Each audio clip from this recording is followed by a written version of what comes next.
Hello Hello， 胖妮儿来喽！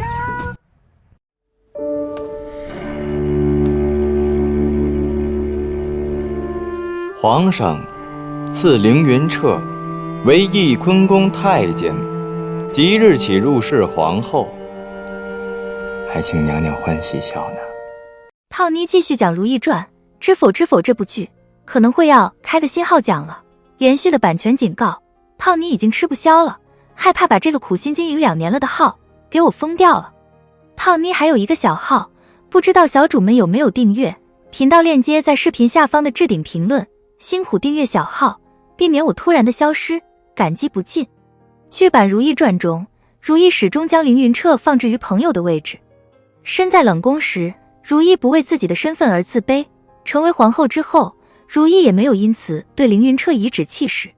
凌云彻以一个贪财者的形象出现时，如懿对他无比薄，后期凌云彻对如懿动了感情，如懿对他无回应。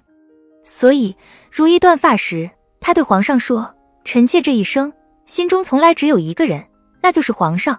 如懿说的是真话。而在《如懿传》原著中，如懿对凌云彻的感情则分成几个不同的阶段，呈现递进式的变化。第一阶段，合作者。如懿第一次见凌云彻的时候，是海兰前来探望他，对于后宫妃嫔来说，这是逾矩行为。如懿为了堵凌云彻的嘴，给了他一些银子，凌云彻不仅坦然接受，还暗示如懿以后想要传递消息和物品，只要有银子赚，他愿意帮忙。彼时凌云彻在如懿眼中只是个贪财的小侍卫，不过他和索心也曾为凌云彻的贪财而暗自欣喜，因为一个有所求的人是最理想的合作者。尽管到了后来，凌云彻在危急情况下曾2次救了如懿和索心的命，如懿很感激，但在如懿看来，凌云彻所做的这些不过是出于责任和本性的善良，其中并没有感情的成分。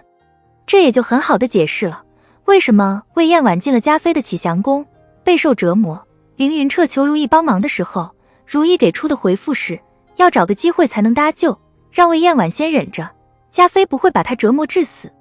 在这件事上，如懿的确没有尽力。这其中当然有魏燕婉之前企图背叛凌云彻，显示出唯利是图的本性，被如懿看不上的缘故。另一层则是因为凌云彻和如懿的关系还没有多么好。作为一个合作者，如懿出了冷宫，合作关系已然解除，为了报答冷宫救命之恩，如懿许给了凌云彻一个钱多事少的好差事，两下相抵，互不相欠。在此基础上，凌云彻又提出其他请求，如懿当然是有余力就帮，没有余力就算了，犯不上舍己为人。第二阶段，其子。在凌云彻和如懿之间，是凌云彻先动了感情。早在魏燕婉想要借凌云彻生子，药性发作时，凌云彻眼前出现的就是如懿的脸。那时他就意识到自己已经爱上了如懿，而如懿当时与皇上恩爱，根本想不到凌云彻还有这种心思。直到皇上在木兰围场遇到危险，凌云彻救驾有功，回到紫禁城，如懿对凌云彻都没有十足的信任。他也曾怀疑整件事是凌云彻设计主导的。之后如懿找到了凌云彻，说了一段话，大意是木兰围场事件中最可疑的就是凌云彻和嘉妃母子，如果这件事不是凌云彻做的，他就要让皇上相信是嘉妃母子做的，否则栽的就是凌云彻。能不能做到让皇上相信，能做到什么程度，就看凌云彻自己的本事了。凌云彻听了这番话，内心是很悲凉的，因为他对如懿一片深情，换来的只是怀疑和利用。不过最后他还是按照如懿的吩咐去做了，为了爱，也为了自己，他愿意去做一枚棋子。第三阶段，朋友。如懿真正把凌云彻当成朋友，是源于凌云彻对如懿10几年如一日的关心和守护。五公主去世后，是凌云彻陪着如懿走在黑夜里，悼念公主亡魂。如懿被皇上责骂、殴打，委屈到几乎站不住，是凌云彻走上前搀了她一把。如懿想要调查田姥姥的事儿，是凌云彻在宫外跑前跑后。雪后御花园中梅花盛开，是凌云彻带着永基折了如懿最喜欢的梅花插瓶。在长时间的相处中，如懿感受到了凌云彻对自己的真诚，他们彼此之间有了信任，如懿这才将凌云彻看成是一位友人。第4阶段，心里的那个人。如果说如懿爱过凌云彻，那应该是在凌云彻为他和永基挡刀之后。